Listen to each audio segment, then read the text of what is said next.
This is Bardstown Collaborative Series Amrut Edition. This is coming in at 110 proof for a 55% ABV. This is 8 to 9 year rye that was then finished for an additional 18 months in Amrut single malt barrels, and then it was also blended with 10 to 14 year bourbon. The whole mash bill and blending bill of this is very complicated, so I would urge you to look it up if you're very curious about it. It's too much to put on the screen. But this is coming in from Evan F. Appreciate the sample, Evan. Let's get into the nose here. So immediately you get that Bardstown sweetness. I'm assuming the bourbon that's in here is from Bardstown. It said that the rye is from Indiana, so I'm assuming it's MGP rye and it's Bardstown bourbon.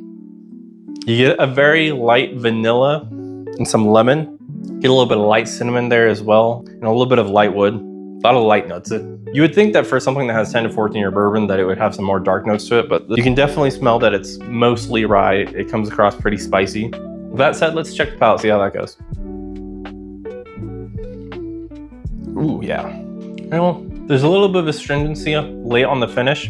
The front of the palate is very nice. It's very fruity. It's very light. There's definitely not a lot of dark stuff going on in this pour. Yeah, you get the lemon, you get that tangy vanilla note as well. There's because I know what Amrut tastes like, I tend to get a really strong grapefruit note on Indian whiskey, and I could see that at the very top of the palate here, but it's not something that you would pick up if you're not familiar with Indian single malts. Let's check it out with some water though and see what happens. Oh wow, that astringent oak note really just came to the forefront. You still get the lemon and that tangy, it's almost like a metallic-ness, to be honest. Super lemony though.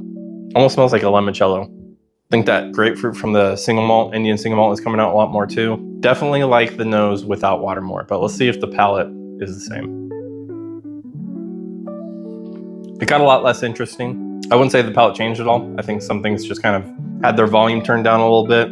I did have a little bit of this on a different day before this, and I enjoyed it a lot more. So I think I'm probably going to put this back in the sample bottle and come back to it at another time, because it's really just not hitting for me right now. You know, the best I can do is give you reviews on the spot with how my palate is feeling. And that's kind of how it is for today. So hopefully that was informative. Hopefully you enjoyed it, but I'll see you next time.